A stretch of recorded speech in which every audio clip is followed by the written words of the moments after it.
First, again, welcome. As Jenny said, I'm the Horticulture Manager, oftentimes called the Content Manager of the Epcot International Flower and Garden Festival. Like Michael here, we tend to be conductors. People ask me what I do. I'm like, well, I don't know, what do? I don't actually do the designs, but you make sure the people who do designs work on it. You bring everyone together to get the festival done. Before you ask, it's a year-long process. In my mind, it's already time for the 2014 Epcot International Flower and Garden Festival, and we're already talking high concept.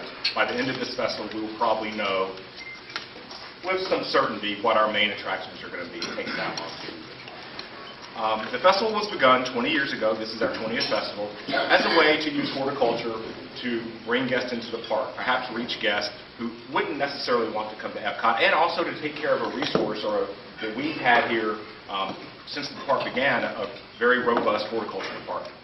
And from that first festival that I was a gardener working on the topiaries, till now we've come a long way. It's kind of been a learning process.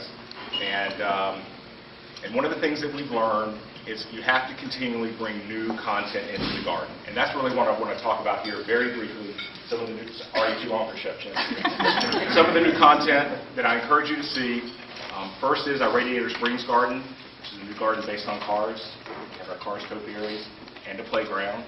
The other thing is our Oz garden, which many of you may have already seen. It's been open for almost a month. Our new topiary, Mike and Sully.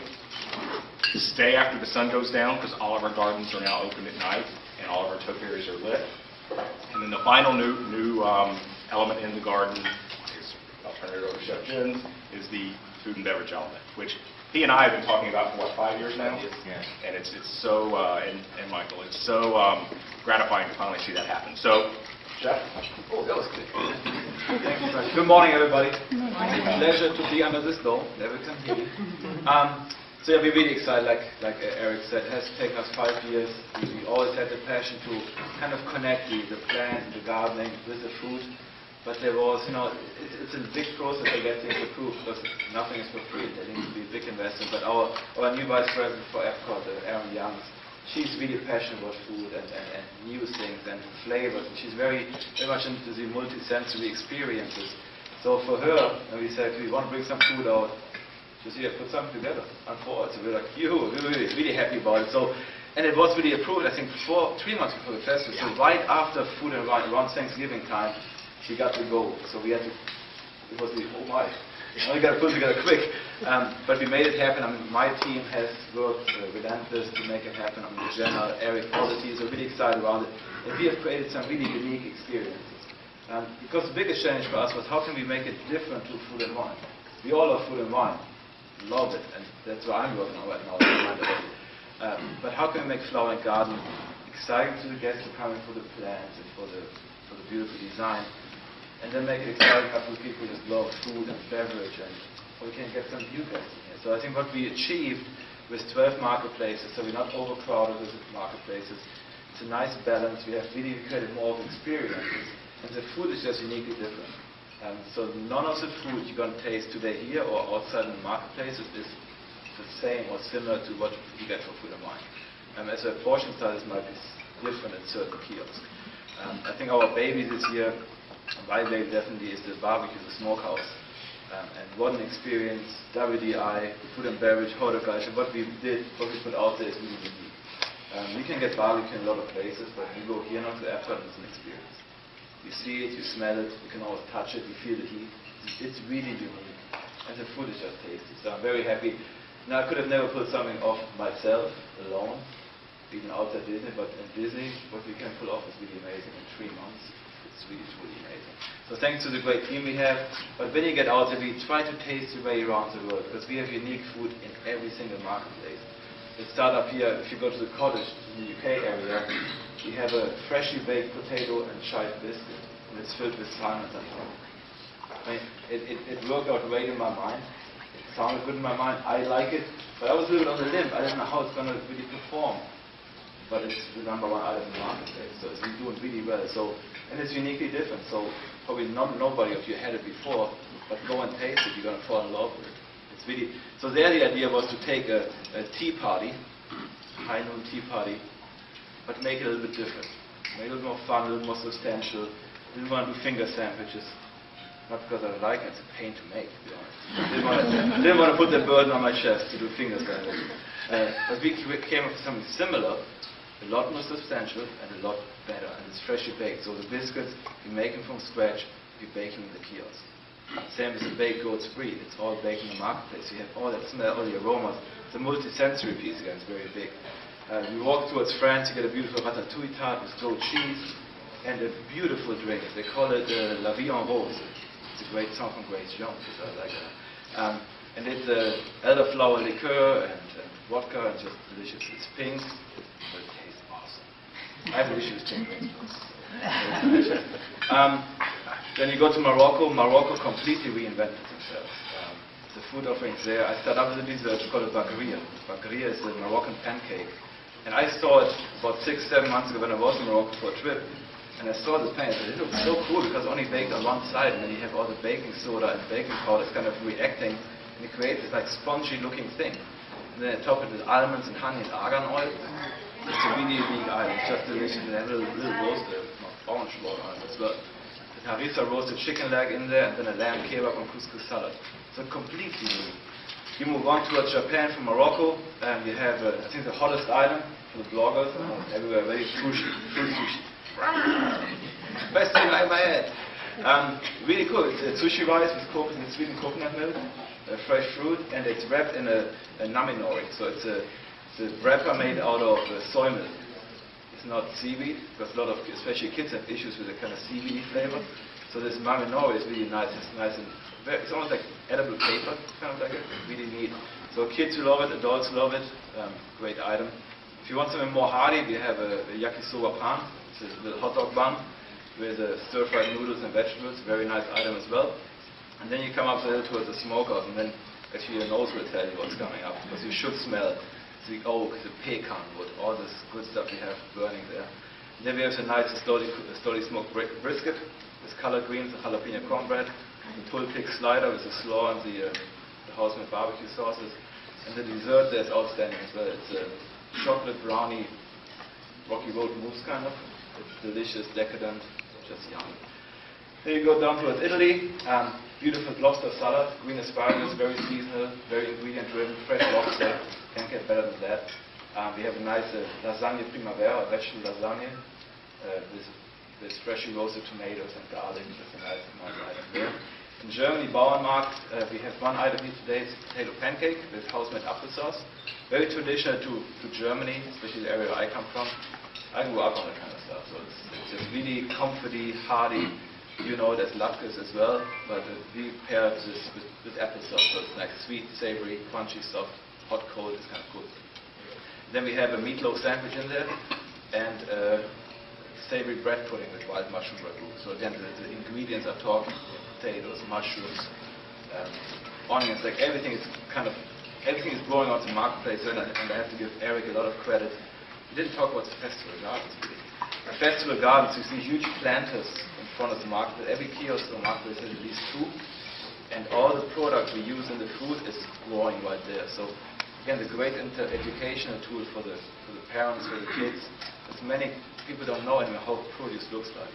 It's kind of really educating. That's what Epcot is all about, educating the guests. And sometimes we bake them up, but that's how it really looks. I have no idea. But you can really touch it, feel it, smell it, eat it. That's a great connection we have. In Bauernmarkt with China, great items in it. There's candied strawberries. Strawberries on a stick, and they're coated in a hard shell candy. So it's really a hard shell caramel. So it's very thin, but you just crack the almost glassy little sugar, then you have the juicy strawberry. It's really unique.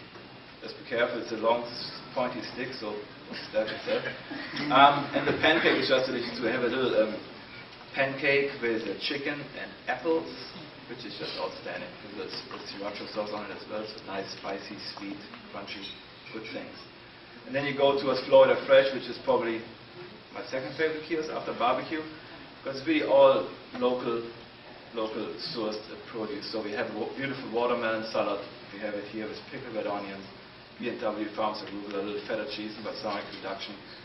It's again very fresh. You have sweet, savory, crunchy, cold. It's just great. We have shrimp and grits. We had it over here too. Locally sourced shrimp, We have the celery, the horticulture, the peppers, the onions, celery, the sweet corn. We're going to get to sell it as soon as it becomes available, but now we have sauce flour sweet corn in the recipe. We have served with a nice creamy grit, just delicious. Then we have a little strawberry shortcake, fancy strawberries, macerated with a little bit strawberry syrup, just mix them up a little bit, and a nice ancient fruit cake. So really diverse food. We have great beverages everywhere, but there's too much for me to remember.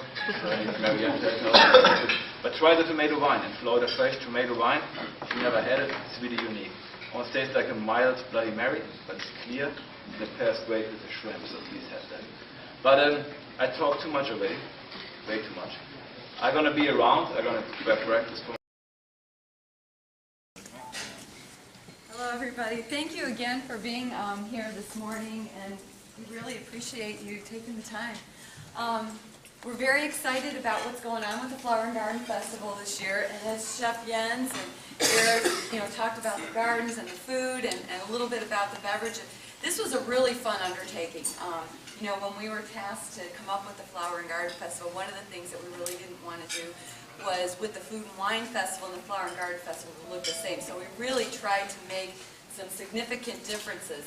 And one of the things from the beverage perspective, what I tried to do was really look for anything that was botanical, fruit forward, like even the beers. We have a blueberry beer from Maine. We have blueberry wine from Florida, Orange Grove Winery, Mango Mama wine. Chef Jens mentioned the tomato wine, which pairs really great with the shrimp and grits. It was something that when we were doing the tastings, we weren't necessarily looking for that pairing element like we do with the Food and Wine Festival. We were looking for, like I said, some things that I call from the garden to the glass. And this just happened to be a really lovely pairing. The carrot wine, there's a really funny story about the carrot wine and how that came to fruition. Florida Orange Grove had been talking with a produce company that was harvesting Florida carrots, and they were supposed to sell the juice to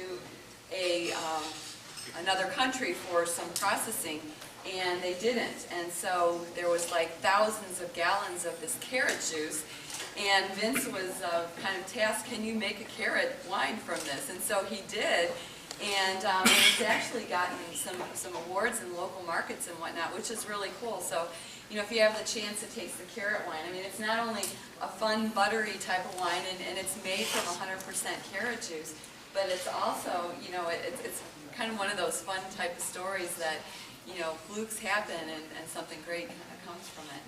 But, and there's a wide assortment of beverages, alcoholic and non-alcoholic. The Rose Blush Lemonade, which you're having the opportunity to taste right now, that is basically a lemonade with hints of rose syrup in there. And then the watermelon passion fruit cocktail, that's with watermelon juice and passion fruit. And out in the promenade it is served frozen, so it does have a little bit of a different element to it, but very refreshing. And once again, that Florida local that's in there it's made with Florida vodka. How many of you knew that there was Florida vodka out there? And it's a local, actually very local. It's a Florida distillery, very close to St. Petersburg. So I'm just touching, the tip of the iceberg on, some of the beverages that are affiliated with the marketplaces. There's also so many other things going on. The concert series, starring Mickey Dolenz tonight. The merchandise, oh my gosh, our merchandise team just did a phenomenal job around all the merchandise elements. So, and HGTV has their talent again this year. But lots going on at the festival. So once again, thank you for being here, and I hope you enjoy the rest of the day.